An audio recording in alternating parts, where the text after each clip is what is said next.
Hello and welcome! Silrace here with Heroes of the Storm. And there you can see the two team makeups. The enemy team actually has a tank, two nice damage dealers and two supports. While we do have the two supports as well and two kind of nice damage dealers as well. I am the only real melee damage dealer here, aside of Rhaegar obviously, but I am playing Kerrigan. So tank Kerrigan this, I suppose, so block we will be. Basically no other way to go about this. Sweeping grasp is always nice, but considering I am the only one who really has to go in, I think it has to be block, right? Thankfully Rhaegar is here in mid lane with me, so I don't have to face two poisons by myself so far. I'll block it is because fake it, need block to survive stuff. Right. So Kerrigan, it's been a little while since I last played Kerrigan. Let's see how bad my skill shots are going to be on that. First one, which is completely missed. Let's interrupt that drinking habit of his, which is not good. Okay, Malkirin really going for it. Oh, did I just pull him out of the route? I think I might have. Anyways, let us go back into mid lane, I think. Can't gank this guy. I can stop his drinking habit. Oh, cool. Got him really low, but wasn't able to finish him off. So, about Kerrigan. Kerrigan is one of those heroes where if you are out of mana, you are probably dead. So, I'm not gonna hang around too much here while at low mana. I'm going to go back and get some mana, and I'll explain why now as I talk about the ability. So Kerrigan's first ability is Ravage, whatever. It allows you to jump to a target, essentially. And if it kills the target you hit, the cooldown is instantly reset, which is nice and nifty. So you can basically use it to swiftly remove minions or, well, low health enemies can be done as well. And there is Kerrigan combo, which is kind of nice and whatnot, and although I don't have enough to go, and Rhaegar is going really hard here, and I'm going to pull Mr. Chen onto myself, because screw that, huh? Okay, Chen is chasing me here. I'm gonna mount up here. Nope. No, I don't wanna try to juke him that way. I don't have enough mana to try to duel him out. Alright. Mount up and fly around. Alright, just don't die to the Vala, please. Okay, don't scare the Vala away. Scare the Vala away. I was a little afraid. I was like, I could have chased the Vala. I have enough mana for that, and I had Envenom. Just pick Envenom at level 4. But I was afraid if I went for it, the Rhaegar would come with me, and the chain would come from top and kill the Rhaegar. That would have been really bad. Wouldn't have made it worth the trade, essentially. Like it would have been a 1v1 trade. Okay, granted we didn't get anything out of it right now then.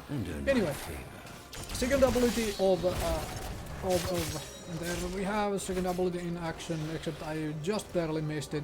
Anyways, the not landing the combo very well at the moment. I'll talk about the combo in just a sec as well. So, the second ability is a, well, stun. Basically you block it on something, and after 1 second it stuns whoever happens to be standing there. I got coordinate route. Oh well, that's okay. And third ability is that graph you have seen me using a lot. That one which I just missed on the chain, but at least the chain is gonna go down now. Which basically pulls enemies back, and the combo of the Kerrigan works in such a way that you use your grasp to pull an enemy, and then while it's being pulled in, you drop the stun in between yourself and the target. So as soon as the target basically gets to you, or your location, it gets hit by the stun. So that's how it goes, huh? We got the first tribute, that is nice and nifty, and hello Mr. Chen, you wanna keep coming at me, that's okay. I'll just smack around you a little bit and get this regeneration globe while you're drinking. Right. So, Kerrigan's trait, briefly, whenever Kerrigan attacks, basically, whenever I deal any damage, 10% of that is converted into an absorption shield. And that means that when I said that Kerrigan without mana is a basically dead Kerrigan, because your survivability is tied to your ability to actually deal damage. You need to do stuff to, well, be able to survive. And in this case, I am the only front line we have. They have Jen, and we don't have a tank. So I have to be kind of, well, going for the front line, I have to be careful also because Brightwing is really annoying. Anyways, I do have to pull back here. I just don't have mana for this engagement, and I actually don't have health for it either. I'm gonna pull Jen in to stop his drinking again. Drop the stun in case he had followed that up, and okay, now we have lost too many people. I am out of here. I'm out of here. Level 7 talent, yeah, Impaling Swarm, Battle Momentum. Battle Momentum probably the better course of action here, because I do need that extra survivability of being able to spam my abilities a little more. Impaling Swarm is kind of nice as well, so, because it spawns Zerglings when you use stuff. When you use Impaling Blades this stun, you get a couple Zerglings to run around and do things as well. The level 4 talent Envenom, it's in this matchup I went for Envenom. But my typical go for the level 4 talent when I last played Kerrigan, it's been a little while, has been focused at that. Because Envenom is really good for this early stuff, because it deals a lot of damage early on and whatnot. However, later on I feel the Envenom really starts falling off. So focused attack, while your damage potential with your auto attacks goes up, I feel the focused attack does more at the, well, later the game goes, essentially. So we are just fighting for the tribute again, just me and Malfurion here at the moment. Don't think we can really contest this because all too many dudes, yeah, 3 of them. Alright, let's get out of here. Bunch of enemies in bot lane, and I cannot save Malfurion here because he doesn't have an escape. And whoa, he managed to run away. Juke back, my friend, I will help you out if you get here. But I didn't want to re-engage there and die myself, in addition to, well, him dying too. We are slightly ahead in XP right now though, because teams did stay in the bottom lane. But frankly, I would have loved to get the second tribute, because right now, next one which comes, we really need to contest. Cannot just simply hand them the third tribute. I'm gonna pull those in, get some wave clearing going. Hello, Jen. Would you like to have a stun? Yes, you would. Awesome stuff. Awesome stuff. Right. Getting a little bit better at hitting those skill shots again. It's been a while, so a little rusty with Kerrigan. There is me pinging lots because they are incoming to kill the hammer, and I'm not sure they can. Hammer can get away. Oh, seems like she can get away. All right. Who shall carry? Let's see. Oh, damn it! I guessed wrong. Tribute is down south. Made a wrong guess. I thought it would be up in the top left, but. Of course, it is down south. And there is Malfurion. I'm gonna pop out the Ultralisk. This is my preferred heroic for Kerrigan, the Ultralisk. I vastly prefer it over the over Maelstrom, because Maelstrom, to get most out of Maelstrom, you have to be in middle of the enemy team, which basically can be a complete and utter suicide, especially in a game like this. Where, well, rather to say that I am the kind of squishy frontline for us for the most part. So I want the Ultralisk. Also, the Ultralisk is absolutely awesome to seek on a squishy enemy, such as for example Vala or Sylvanas or some such, which forces them to either like reposition or get away from the Ultralisk. So, like, I like it for that. Another way to use it is to harass a healer. I really enjoy it for that. Also, obviously, it makes for a nifty tank for objectives. So you can seek an Ultralisk to tank a, like, a minion camp for you or whatnot.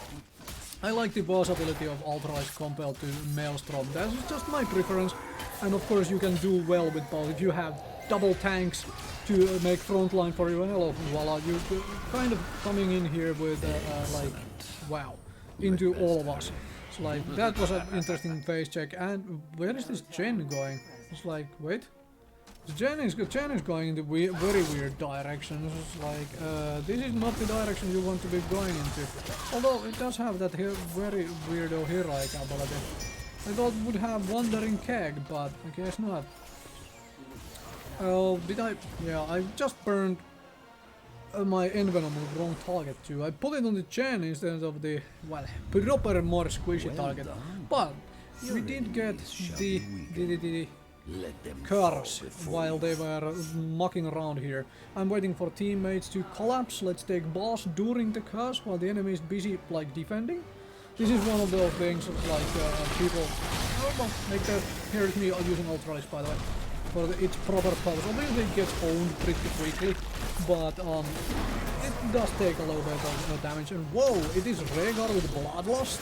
Okay, Rhaegar with no ancestral healing in a matchup where we have no tank. Fan-freaking-tastic. This should turn out to be very interesting, I guess. Alright.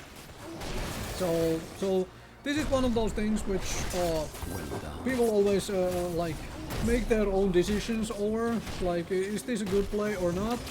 Well, you make the call for whatever game you happen to be playing, you know, based on the map objectives and whatnot.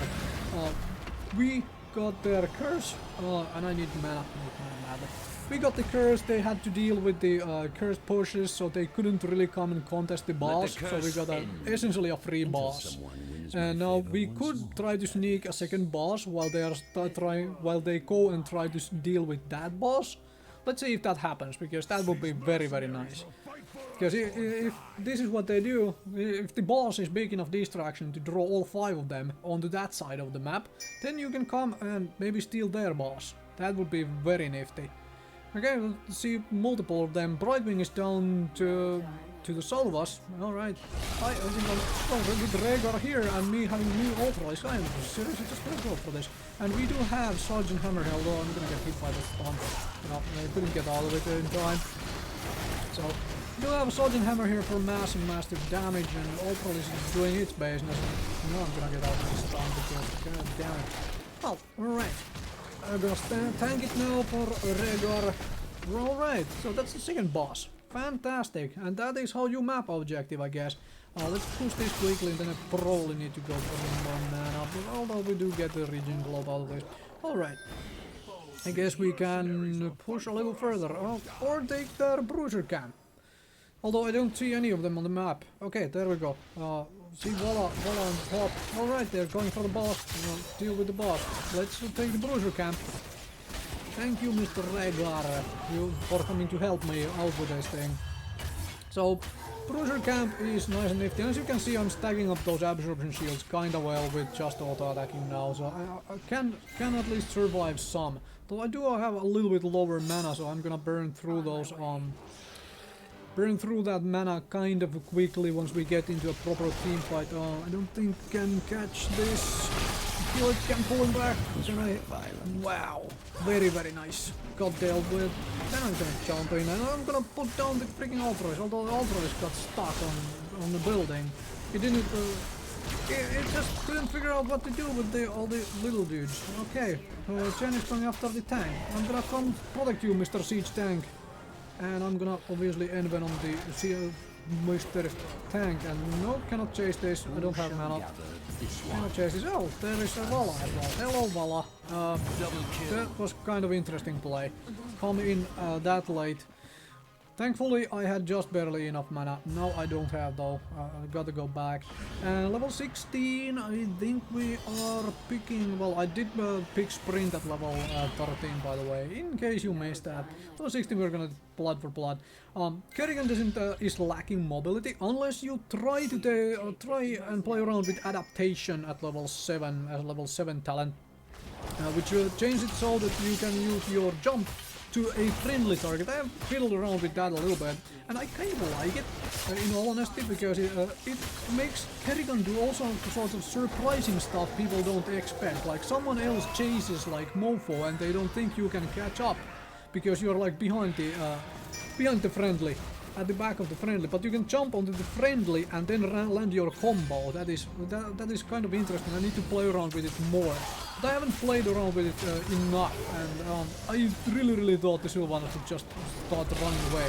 So I got that combo completely messed up there. Alright, well, Ultralisk is doing its business. zoning out all these squishes, as you can see. Like everyone is running away from the Ultralisks because it is scary. So there is tribute. Let us go get tribute. Do not give them the third tribute because why the heck would we give them a tribute, especially since they are a couple players down. So I'm gonna secure this on my own if they can keep the enemies busy. Enemies busy. We have mercenaries pushing towards us on top lane. I guess that's okay. The towers are still up there. Essentially, well, most of them, not all of them, though. Okay, let's push this in quick here. Should probably kill the wall to stop them from having vision. It's like the only real reason to destroy walls. Also, sometimes you don't want to destroy the walls if you have Illidan in your team, because Illidan can use the wall as a jump point to use dive at to get over the wall to get safety. And I am gonna go after the Small Furion with the Rhaegar, and okay, well, never mind on that. Alright, can I come in here? Can I come in here and gank stuff? Wow, this gen is going really hard, and Siege Tank is good. Siege Tank lived! Fantastic! Fantastic stuff, okay. Sorry I was away, folks. Oh, that is very nice. That was rather That is very, very nice. And Ultralisk. Ultralisk, go kill gate. Go blow up the gate, please. Ultralisk. Good Ultralisk. Alright. It just makes sense to bring an Ultralisk with Kerrigan. It's like the biggest, baddest Zorak monster in service of the Queen of Blades. Makes the most sense, right? So, there is that. Alright, third tribute. Yes, third tribute. Let us go for the third tribute to get another curse going. We are 3 levels up.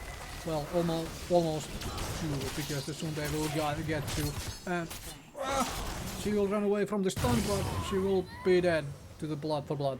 Alright, I could have done that with End Venom, I think, but I'm gonna burn End Venom on this guy because he's nasty. Oh, very nice Bloodlust, thank you. Very nice Bloodlust, and I'm gonna burn Sprint to finish off the Chen because he was about to get away. Couldn't have that, right? Alright, let's get ourselves a browser camp. We could go the same route of boss again while this curse is active, but I guess might as well push down this little keep here to get a stuff done. And Ultralisk obviously to help out with the keep push. So this gets also a dead Vala. Yep, dead Vala. Alright, that is a nice bonus with dead Vala on top of the keep. Could maybe finish the game. Yeah, 2 guys dead. Yeah, we can finish the game. Let's just freaking go for the finish. I'm gonna hang back a little bit, see if they come, and never mind. Just finish the game, huh? Thank you very, very much for watching this Kerrigan play. And didn't do too bad, considering I was the only melee, but didn't do the most awesome either. Blood for blood, and game is over. The curse ends. Perhaps now you